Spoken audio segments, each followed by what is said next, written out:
কর্মের ফল তো অবশ্যই সবাই পাবে, কিন্তু এবার ওনারা যদি ভোটে জিতে আবার পুনরায় আসতেন তাহলে ওনারা আমাদের বাঙালিদের কি আর বাঙালি থাকতে দিতেন না।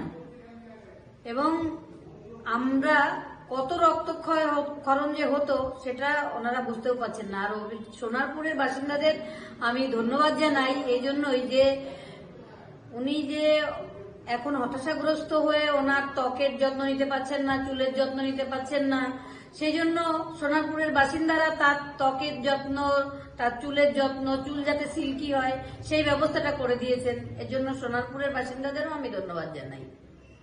এমন দুর্দশা দেখে কি আপনার মনে হচ্ছে যে আপনার মেয়ের আত্মা শান্তি পেতে পারে? কি মনে হয়? আমার তো সব হারিয়েই দিয়েছেন পিসি ভাইপো মিলে।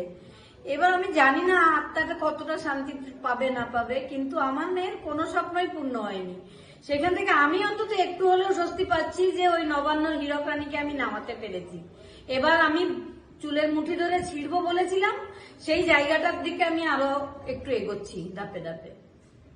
অভিষেক ব্যানার্জি কি অপরাধীদের রক্ষা করতেন?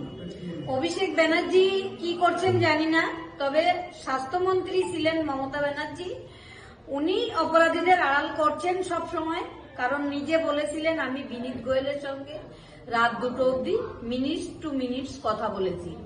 এবং আমাদের এখানকার এমএলএ নির্মল ঘোষ, সঞ্জীব মুখার্জি এবং সোমনাথ দে যিনি এখন চেয়ারম্যান হয়েছেন, তাদের যে কাজে লাগিয়ে আমার মেয়ের মৃতদেহটাকেও রাখতে দেননি। কোনো জায়গায় দেখবেন না যে ডেড বডি বাড়িতে আর বাবা মা কোর্টে গিয়ে বসে রয়েছে।